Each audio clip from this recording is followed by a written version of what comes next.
बृहस्पति देव की कथा। प्राचीन काल में एक बहुत ही निर्धन ब्राह्मण था। उसकी कोई संतान नहीं थी। वह नित्य पूजा पाठ करता, परंतु उसकी स्त्री बहुत मलिनता के साथ रहती थी। वह न स्नान करती, न किसी देवता का पूजन करती। प्रातःकाल उठते ही सर्वप्रथम भोजन करती, बाद में कोई अन्य कार्य करती। ब्राह्मण देवता बहुत दुखी रहते थे। पत्नी को बहुत समझाते, किंतु उसका कोई परिणाम न निकलता। भगवान की अनुकंपा से एक समय उस ब्राह्मण की पत्नी गर्भवती हुई और 10वें महीने एक सुंदर कन्या को जन्म दिया। निर्धन ब्राह्मण कन्या के जन्म से बहुत दुखी हुआ। धीरे धीरे ब्राह्मण की कन्या बड़ी होने लगी। बचपन से ही उस कन्या की रुचि भगवान विष्णु की पूजा में थी। वह प्रातः उठते ही स्नान आदि करके भगवान विष्णु की पूजा करने मंदिर में जाती थी। बृहस्पतिवार को व्रत करके विधिवत पूजा पाठ करती थी। पूजा पाठ के बाद वह पढ़ने के लिए पाठशाला में जाती थी। घर से चलते हुए वह मुट्ठी भर जौ साथ लेकर जाती और पाठशाला के रास्ते में थोड़े थोड़े जौ गिराती जाती थी। जब वह पाठशाला से घर लौटती तो जौ के वह दाने सोने में बदले हुए मिलते थे। लड़की सभी सोने के दाने बीन लाती थी। एक दिन जब वह सोने के दानों को साफ कर रही थी तो उसकी माँ ने कहा, बेटी, सोने के दाने साफ करने के लिए सोने का सूप भी होना चाहिए। अगले दिन बृहस्पतिवार था। उसने भगवान बृहस्पतिदेव की पूजा करते हुए प्रार्थना की, हे भगवान, यदि मैंने आपका विधिवत व्रत किया होगा तो मुझे सोने का सूप दे दो। भगवान बृहस्पतिदेव ने उसकी मनोकामना पूरी करने का वचन दिया। पाठशाला से लौटते समय उसे रास्ते में सोने का सूप पड़ा हुआ मिला।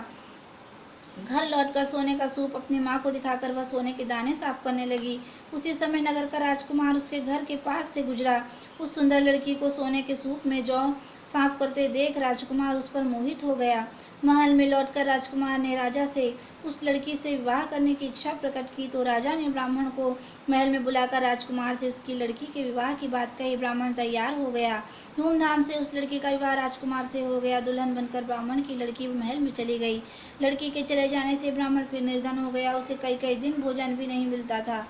बहुत दुखी होकर ब्राह्मण एक दिन अपनी लड़की के पास गया। अपने पिता से निर्धनता का समाचार सुनकर उसे बहुत सा धन देकर पिता को विदा किया। उस धन से ब्राह्मण के कुछ दिन तो आराम से गुजर गए, लेकिन जल्दी ही फिर भूखों मरने की हालत हो गई।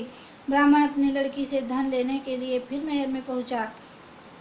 लड़की ने पिता की बुरी हालत देखकर कहा, पिताजी, आखिर आप कब तक मुझसे धन लेकर जीवन यापन करेंगे? आप कोई ऐसा उपाय क्यों नहीं करते जिससे आपका घर धन संपत्ति से भर जाए? ब्राह्मण ने कहा, मैंने तेरी माँ को बहुत समझा लिया, पर उसकी समझ में कुछ नहीं आता। उसका फूहड़ प्रबंध नष्ट हो तो घर की निर्धनता भी दूर हो जाए।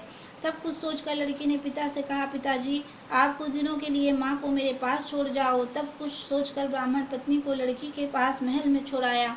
लड़की ने अपनी माँ से कहा, माँ, तुम कल प्रातःकाल उठकर स्नान आदि करके भगवान बृहस्पतिदेव विष्णु जी की पूजा अवश्य करना।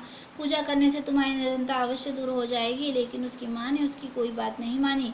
तब क्रोधित होकर लड़की ने अपनी माँ को एक कक्ष में बंद कर दिया। सूर्योदय के समय माँ को उठाकर जबरदस्ती उसे स्नान कराया और फिर मंदिर में ले जाकर भगवान बृहस्पतिदेव की पूजा कराई। कुछ दिनों तक ऐसा करने से माँ की बुद्धि में परिवर्तन हुआ और वह स्वयं बृहस्पतिवार का व्रत रखने लगी। उसके व्रत रखने से ब्राह्मण के घर में भगवान विष्णु के अनुकंपा से धन की वर्षा होने लगी। दोनों पति पत्नी धन संपत्ति पाकर आनंद पूर्वक जीवन यापन करते हुए विष्णु धाम को चले गए।